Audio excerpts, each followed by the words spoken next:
بسم اللہ الرحمن الرحیم۔ اللہ تبارک و تعالیٰ کے پاکیزہ ترین نام سے آغاز کرتے ہیں جو بہت مہربان نہایت رحم والا ہے۔ الحمدللہ درس بخاری کا سلسلہ حدیث نمبر 1091 تک پہنچ چکا ہے۔ لاسٹ پروگرام میں جو حدیث ذکر کی تھی اس کا عنوان قائم کیا تھا کہ باب یصلی المغرب ثلاثا فی السفر، یعنی سفر میں مغرب کی 3 رکعت پڑھی جائیں گی، اس کا باب۔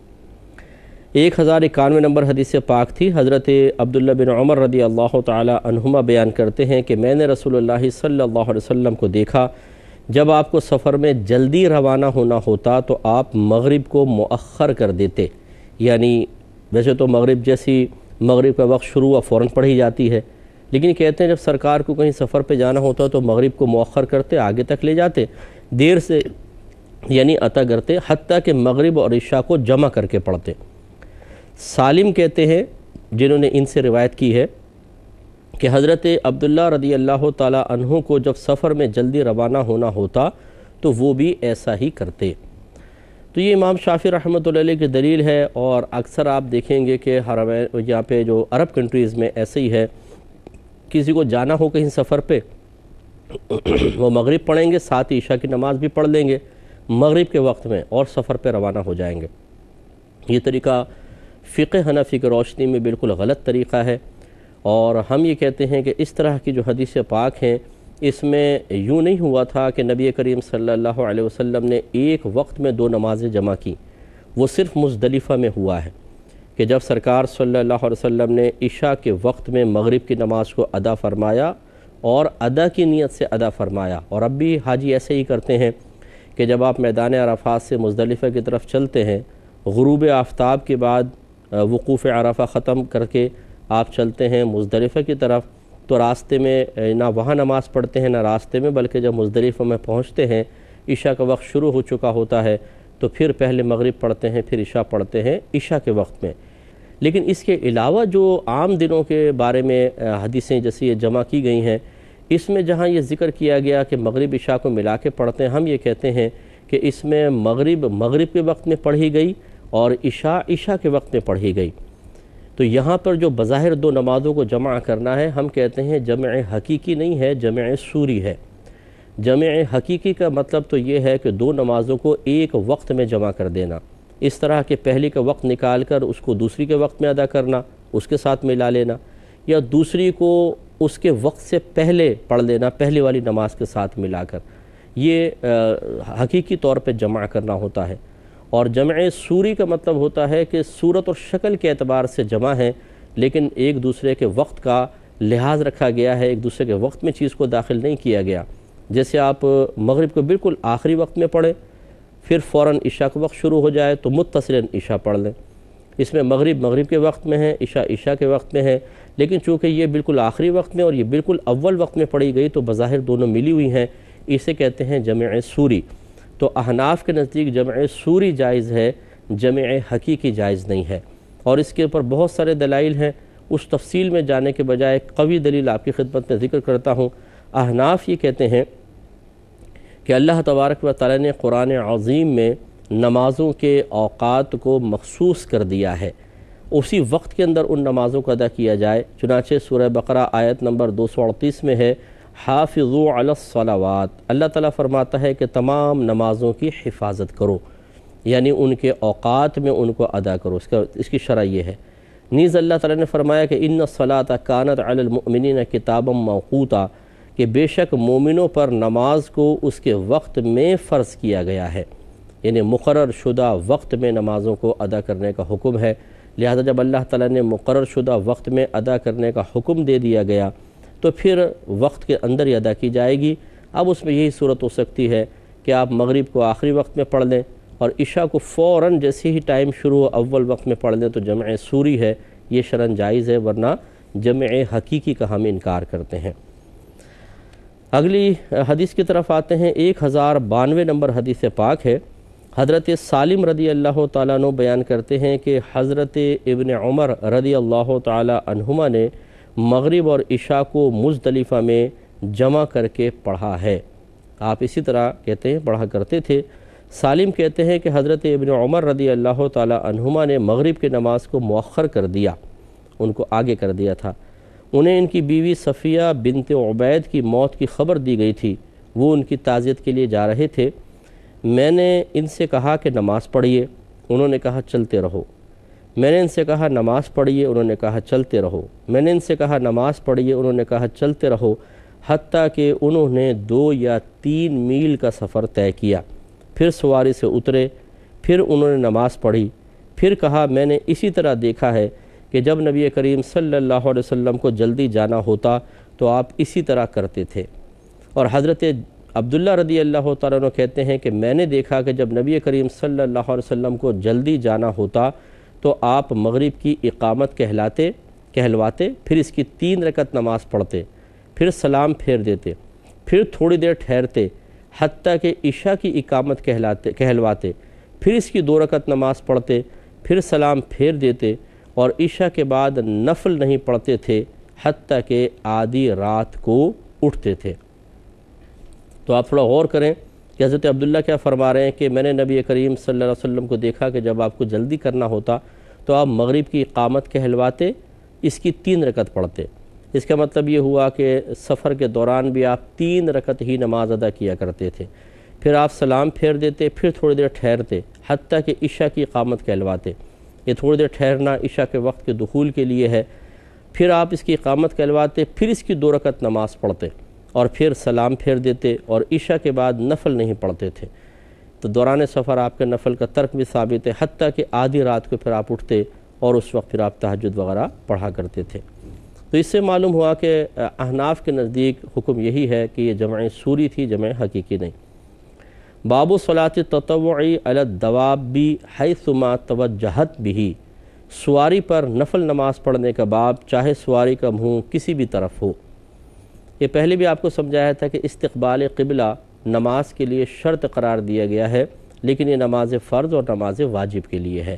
رحمت کونین صلی اللہ علیہ وسلم نے جب فرض نماز ادا کرنا چاہی یا وطر جو واجب ہیں ادا کرنا چاہے تو آپ باقاعدہ سواری سے اترتے تھے اور پھر استقبال قبلہ فرماتے، یعنی قبلے کا خاص طور پر تعین فرما کر اس طرف رخ کر کے نماز ادا کرتے تھے۔ لیکن جب آپ نفل پڑھنا چاہتے، اور اسی میں سنتیں بھی داخل ہیں، چاہے سنتیں موقدہ ہوں یا غیر موقدہ ہوں، تو رحمت کونین صلی اللہ علیہ وسلم کا طریقہ یہی تھا کہ سواری جس طرف جا رہی ہوتی تھی اس طرف رخ کر کے نماز پڑھ لیا کرتے تھے، یعنی سنن یا نوافل میں سواری کے رخ پر ہی آپ نماز پڑھتے تھے، استقبال قبلہ کا خصوصی اہتمام نہیں کرتے تھے۔ تو حضرت عبداللہ بن عامر اپنے والد سے روایت کرتے ہیں، انہوں نے کہا کہ میں نے رسول اللہ صلی اللہ علیہ وسلم کو اپنی سواری پر نماز پڑھتے ہوئے دیکھا، اس کا منہ جس طرف بھی تھا، یعنی جس طرف سواری کا منہ تھا آپ نے نماز پڑھی۔ اب اس میں کوئی نفل کا ذکر تو ہے نہیں، لیکن چونکہ یہ پیچھے بھی حدیثیں گزر چکی ہیں کہ سرکار جب فرض پڑھتے تھے تو سواری سے اتر کر پڑھتے تھے۔ اس کا مطلب ہے کہ جب سواری پر نماز پڑھ رہے ہیں تو یہ فرض نہیں ہے، نفل ہی ہیں، اسی لیے اس کو پھر اس جگہ امام بخاری رحمۃ اللہ علیہ نے ذکر فرمایا ہے۔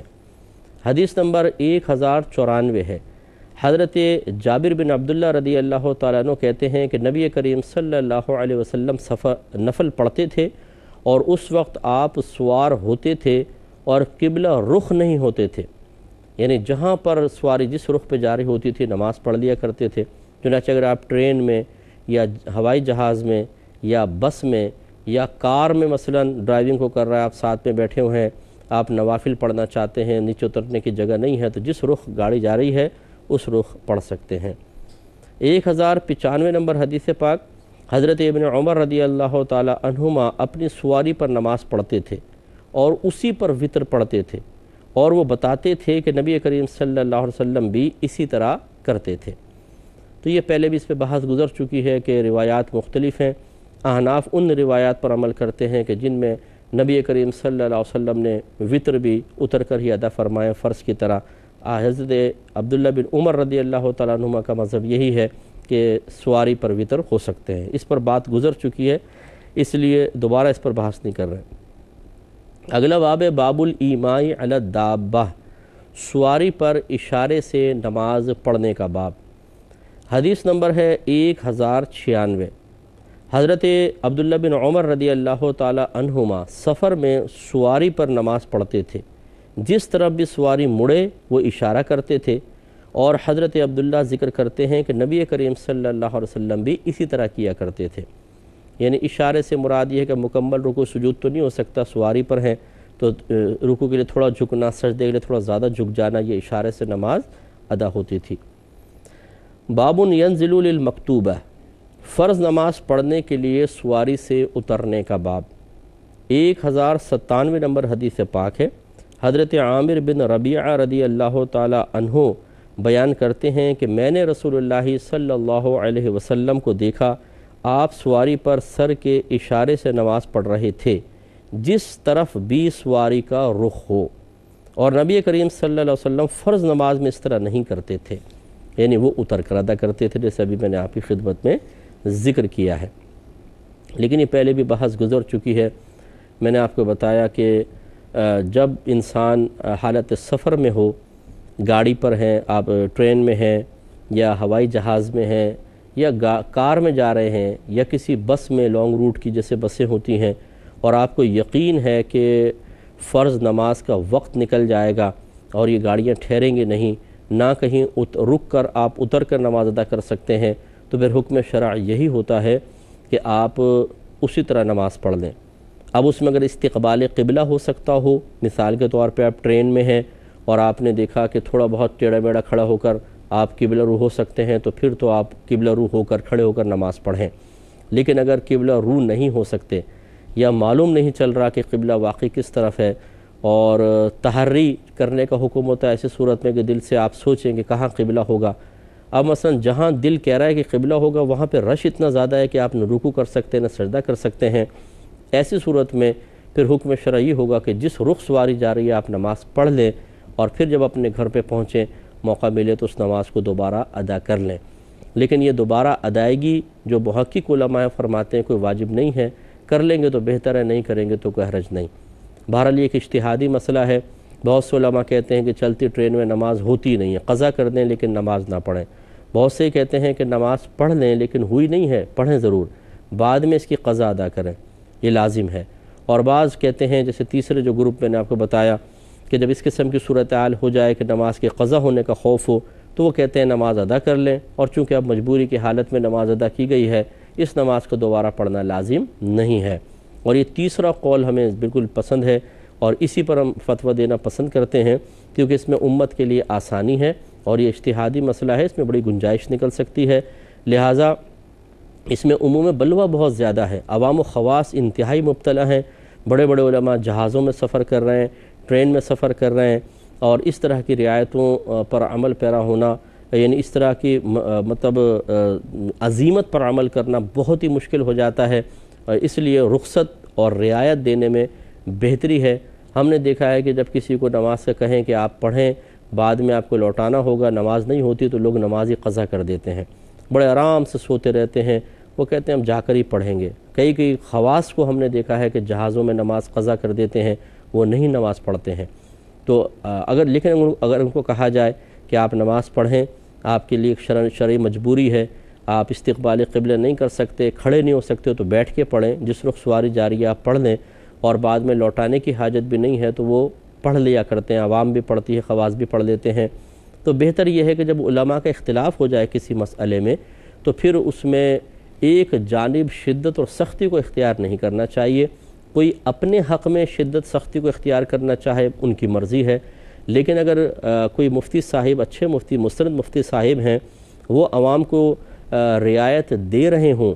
تو پھر ان کو برا بھلا کہنا یا اس رعایت کو غلط قرار دینا یہ قطعاً غیر مناسب ہے۔ ہر جگہ ایسا ہوتا رہا ہے، ہر دور میں ایسا ہوتا رہا ہے کہ ائمہ فقہی مسائل میں مختلف رہے ہیں۔ ہزارہا مسائل میں امام اعظم رضی اللہ تعالی عنہ ایک طرف ہیں، اور آپ کے شاگرد امام ابو یوسف امام محمد رضی اللہ تعالی عنہما، جنہیں صاحبین کہتے ہیں، صاحب معنی ساتھی، صاحبین یعنی دو ساتھی، تو یہ ایک طرف ہوتے ہیں، اور بارہا مسائل میں امام اعظم کی مخالفت کرتے ہیں، اور کسی کی جرأت نہیں کہ کوئی اس مخالفت کی وجہ سے صاحبین پر انگلی اٹھائے، یا اس نے انگلی اٹھائی ہو کہ یہ بدتمیزی ہے، یہ غلط کیا، امام اعظم کی مخالفت کر دی، نہیں، بلکہ آپ کو حیرت ہوگی کہ سینکڑوں مسائل ایسے ہیں جس میں امام اعظم کے قول کو چھوڑ دیا جاتا ہے، صاحبین کے قول کو لیا جاتا ہے، سامنے بیان کیا جاتا ہے، کیونکہ اس میں آسانی ہوتی ہے، سہولت ہوتی ہے، رعایت ہوتی ہے۔ اکثر عبادات میں امام اعظم کا قول ہی لیا جاتا ہے، لیکن معاملات، خرید و فروخت ہے، دیگر چیزیں ہیں، ان میں چونکہ صاحبین کا زمانہ امام اعظم کے زمانے کے بعد ہے اور عرف بدلا تھا، تو اکثر ان کے قول پہ فتویٰ ہوتا ہے، تو اس میں کوئی دشواری نہیں، کوئی بدتمیزی کا معاملہ نہیں ہے، یہ اختلاف امت کے لیے رحمت ہوتا ہے۔ لہٰذا خلاصہ کلام یہ ہے کہ اگر کوئی مفتی صاحب آپ کو باقاعدہ اجازت دے دیتے ہیں کہ آپ حتی الامکان اتر کر نماز پڑھیں، اگر اتر کے نماز نہیں پڑھ سکتے، جہاز وغیرہ دیگر چیزوں پہ آپ نماز پڑھ رہے ہیں سواری پر، تو کھڑے ہو کر استقبال قبلہ کا لحاظ کر کے پڑھیں، یہ بھی نہیں ہو سکتا تو بیٹھ کر نماز پڑھیں، استقبال قبلہ کا لحاظ کر لیں، اگر استقبال قبلہ بھی نہیں ہو سکتا تو جس رخ سواری جا رہی ہے اس رخ پہ آپ نماز پڑھ لیں۔ اللہ تبارک و تعالی ہماری مجبوریوں کو جاننے والا ہے، قضا کرنے سے بہتر ہے نماز ادا کی جائے۔ اب اگر آپ ہمت رکھتے ہیں تو جا کے لوٹا لیں، اور نہیں لوٹائی تب بھی اللہ کی رحمت سے امید ہے کہ اللہ تعالیٰ آپ کو بری الذمہ فرما دے گا۔ تو اگلی حدیث ہے 1098۔ حضرت عبداللہ رضی اللہ تعالی عنہ کے بارے میں حضرت سالم رضی اللہ تعالیٰ عنہ کہتے ہیں کہ آپ رات کو سواری پر نماز پڑھتے تھے اور وہ اس وقت مسافر تھے، اور وہ یہ پرواہ نہیں کرتے تھے کہ سواری کا رخ کس طرف ہے۔ اور حضرت عبداللہ بن عمر رضی اللہ تعالی عنہما نے فرمایا کہ رسول اللہ صلی اللہ علیہ وسلم سواری پر نفل پڑھتے تھے جس طرف بھی اس کا منہ ہوتا، اور اس پر وطر پڑھتے تھے، البتہ آپ اس پر فرض نہیں پڑھتے تھے۔ یہ حضرت عبداللہ کا اپنا ایک مشاہدہ ہے کہ وطر آپ نے سواری پر پڑھے ہیں لیکن فرض آپ اتر کے پڑھتے تھے۔ تو ہم احناف یہ کہتے ہیں کہ وطر بھی اتر کے ہی پڑھنے چاہیے، اس کا حکم فرض کا ہوگا، باقی اگر مجبوری ہو تو فرض بھی سواری پر ہو سکتے ہیں۔ 1099 نمبر حدیث پاک حضرت جابر رضی اللہ تعالیٰ عنہ، جابر بن عبداللہ کہتے ہیں کہ نبی کریم صلی اللہ علیہ وسلم مشرق کی طرف منہ کیے ہوئے سواری پر نماز پڑھ رہے تھے، پھر جب آپ فرض پڑھنے کا ارادہ کرتے تو سواری سے اتر کر قبلے کی طرف منہ کرتے۔ اس سے معلوم ہوا کہ سواری پر نماز پڑھنا، جس طرف سواری کا رخ جا رہا ہو اور بیٹھ کے پڑھنا، یہ تو بلا کراہت اور بلا اختلاف ثابت ہے۔ باقی فرائض اور واجبات حتی الامکان اتر کے ہی پڑھنے چاہیے، لیکن اگر مجبوری ہو تو اللہ تعالیٰ انشاءاللہ درگزر فرمائے گا۔ باب صلاۃ التطوع علی الحمار، نفل نماز دراز گوش پر پڑھنے کا باب، جس کو اردو میں ہم گدھا بھی کہتے ہیں لیکن ادباً دراز گوش کہتے ہیں، کیونکہ سرکار صلی اللہ علیہ وسلم کے ساتھ اس کو نسبت ہے، اور گدھے کا لفظ جو ہے وہ ایک ہمارے ہاں عجیب سا لفظ سمجھا جاتا ہے، اس لیے اس طرح، ورنہ لیکن مراد یہی ہے کہ اس پہ نماز پڑھنے کا باب، اس پہ انشاءاللہ ذکر کریں گے لیکن نیکسٹ پروگرام میں۔ وآخر دعوانا ان الحمدللہ رب العالمین۔